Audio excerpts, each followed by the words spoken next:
President-elect Donald Trump has tapped Robert F. Kennedy Jr. to lead the Department of Health and Human Services, and an appellate court's decision is expected next month in a case that could help decide the future of TikTok in the U.S.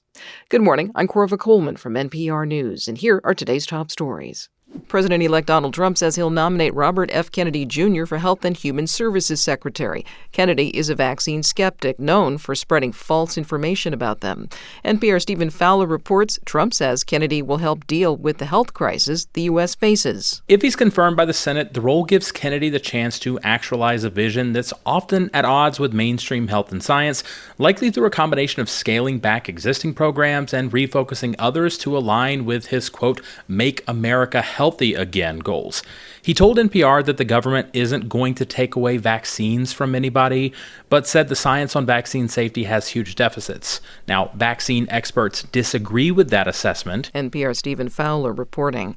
The war between Israel and the militant Lebanese group Hezbollah has cost Lebanon more than $8 billion. That's according to a new World Bank report on a country already suffering a long-running financial crisis.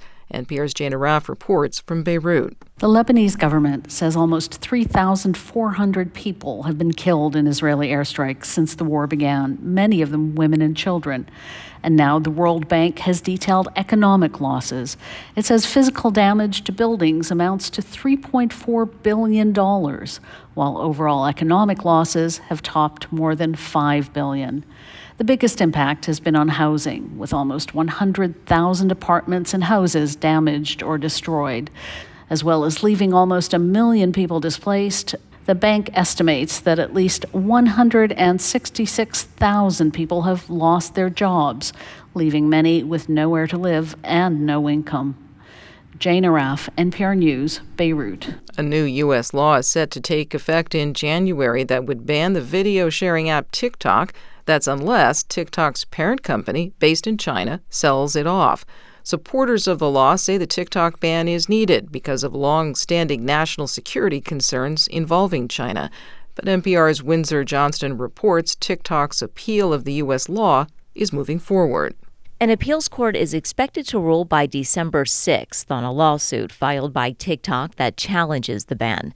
Damian Rollison, a social media marketing expert, says the platform has made strong arguments. They've made a case that their First Amendment rights should be protected, as well as the First Amendment rights of its creators.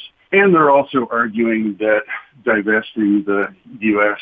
portion of the app would be too difficult to do in the time that was given. The ruling could give the Supreme Court more time to consider the appeal before the law goes into effect in January. However, the incoming Attorney General could also decide not to enforce the law. Windsor Johnston, NPR News, Washington. You're listening to NPR News.